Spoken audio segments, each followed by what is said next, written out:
Il faut pas que tu te plantes à ce genre de questions au TOEIC. She just uploads, will just upload, have just uploaded, has just uploaded the necessary documents and they are now available online. Alors là, ici, dans la phrase, il faut que tu repères l'expression ou le mot magique plutôt, qui est pas comme d'habitude dans la phrase, mais ici dans les propositions. Et ce petit mot magique, c'est le just. En fait, le just, il permet d'indiquer que globalement, on a une action qui est récente, relativement récente. Et ça, bon, c'est pas une science 100% exacte, hein, mais en général, quand on a un just, on va avoir un temps perfect. Parce que le present perfect, par exemple, c'est vraiment quelque chose qui globalement a commencé dans le passé, qui a continué d'être vrai et qui a un impact maintenant dans le présent. Quelque chose du passé qui a un impact dans le présent. Et quand on a en fait just, ça indique une action très récente. Donc logiquement, elle a déjà commencé et elle continue d'être là, tu vois. Donc c'est quelque chose du passé qui a un impact dans le présent. Present perfect, c'est vraiment un truc pas si simple à comprendre quand on est français parce que c'est vraiment un temps très particulier à l'anglais en fait. Mais retiens bien, c'est une petite astuce TOEIC. En général, à nouveau, c'est pas une généralité à 100% des cas, mais dans la majorité du temps, quand tu as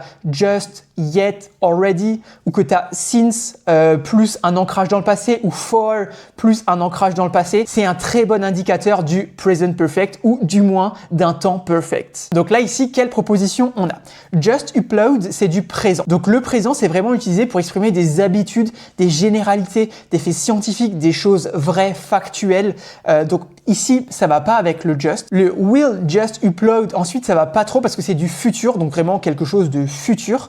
Cependant, ici, ça va pas trop parce qu'on a le and they are now available online. Ce serait bizarre qu'un truc se passe dans le futur et c'est disponible maintenant. Tu vois, il y a un peu ça va pas trop. Donc, il nous reste le have just uploaded et le has just uploaded qui sont deux variantes du present perfect. Donc, ce qu'on disait avant, quelque chose qui a commencé dans le passé, qui a un impact dans le présent. Et donc, comment est-ce qu'on choisit entre have et has? En fait, là, tout se joue avec le sujet. On a le she, quelque chose, et le she, c'est la troisième personne du singulier, donc c'est she has just uploaded. Le have, c'est I have, they have, you have, par exemple. Le seul has, c'est avec la troisième personne du singulier, donc he, she, it. Donc la bonne réponse c'est has just uploaded et c'était bien ça. D'ailleurs, si jamais tu veux t'entraîner sur ces questions-là pour que vraiment tu maîtrises ce genre de questions pour le TOEIC, n'hésite pas à aller sur la plateforme là, c'est une plateforme d'entraînement qu'on a faite qui est spécialement dédiée à l'entraînement pour le TOEIC. On fait que ça, on est vraiment focus là-dessus. Donc c'est sur www.top-students.com dans ton navigateur